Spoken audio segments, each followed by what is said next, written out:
आधार विरासत ले हैं, किस तरह से देखते हो? देखिए, ये भगवान की कृपा है कि पूरे देश में कोरोना के मामले कम हो रहे हैं। राजस्थान में बहुत तेज़ी से कम हुए हैं। अनलॉक की प्रक्रिया करना समय की ज़रूरत है। इस देश में लोगों ने मौत से जंग लड़ी है और मौत की जंग के बाद आप इस बात को जानते हैं कि भूख से बड़ा कोई दर्द नहीं है दुनिया में। भूख इतनी परेशानी पैदा करती है कि रोजी रोटी का संकट खड़ा हो जाता है। जब भूख का दर्द हो तो फिर आदमी बड़ी से बड़ी बीमारी को भूल जाता है। ऐसे में सरकारों की जिम्मेदारी बनती है कि समय पर हम अनलॉक की प्रक्रिया शुरू करें, कोरोना को भी हराएं और भूख भी, किसी को भूख से कोई परेशानी नहीं हो, रोजगार से कोई परेशानी नहीं हो। दिक्कत ये हो गई कि रोजगार, रोटी का संकट बड़ा है।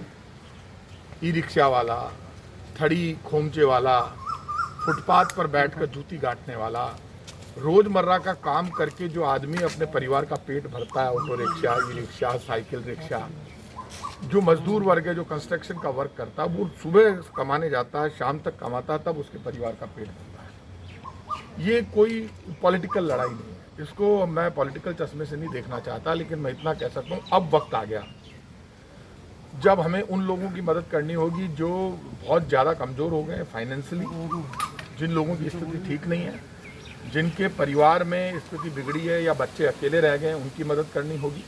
और इस मदद के लिए सब जितने एमएलएज हैं, एमपीज हैं, केंद्र सरकार है, राज्य सरकार है, हम सबको आगे बढ़कर काम करना होगा। उसी कड़ी में हम काम कर रहे हैं। अब अनलॉक की प्रक्रिया, राजस्थान एक मॉडल स्टेट है, खुद अशोक गहलोत इस सारे मामले को लीड कर रहे हैं।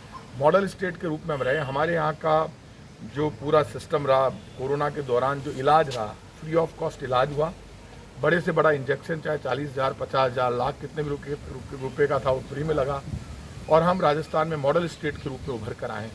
अभी भी हम आगे अनलॉक के रूप में भी मॉडल स्टेट बने।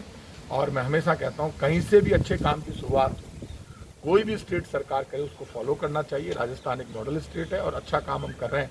आगे भी आपको ऐसा काम नजर आएगा, गली हो, मोहल्ला हो, फुटपाथ हो, कॉलोनी हो, सब जगह हमारी वर्किंग आपको नजर। भाई साहब, अभी भी अनलॉक की प्रक्रिया चल रही है, लेकिन आप ट्रांसपोर्ट मिनिस्टर हो और जो लाइफलाइन कही जाती है रोडवेज वगैरह, इनको कब तक शुरू करने का है? देखिए, ये रोडवेज और परिवहन सारा शुरू करने का मामला आज कैबिनेट है, मुख्यमंत्री जी के स्तर पर तय होगा, क्योंकि ये बड़ा गंभीर मामला है। जैसे ही अनलॉक, मैं तो चाहता हूँ जल्दी शुरू हो जाए तुरंत, लेकिन मेरी सोच में और एक्सपीरियंस की सोच में अंतर है।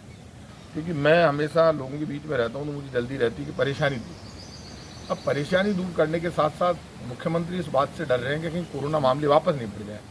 उनकी भी चिंता वाजिब है, सबकी चिंता वाजिब है, लेकिन जल्दी इस ढंग से अनलॉक करेंगे धीरे धीरे, जिससे परिवहन भी शुरू हो जाए, ज़िंदगी भी शुरू हो जाए, भूख का भी दर्द नहीं हो, कहीं से कोई परेशानी की, रोने की, दर्द की आवाज़ नहीं आए और अनलॉक की प्रक्रिया शुरू हो जाए, तो धीरे धीरे सब अनलॉक। भाई साहब, बात करते हैं वैक्सीन को लेकर भी कॉन्ट्रोवर्सी चल रही है। कॉन्ट्रोवर्सी नहीं है, वैक्सीन को लेकर आपको इस बात को समझना पड़ेगा। भारतीय जनता पार्टी के नेता इधर उधर की बात करके असली मुद्दों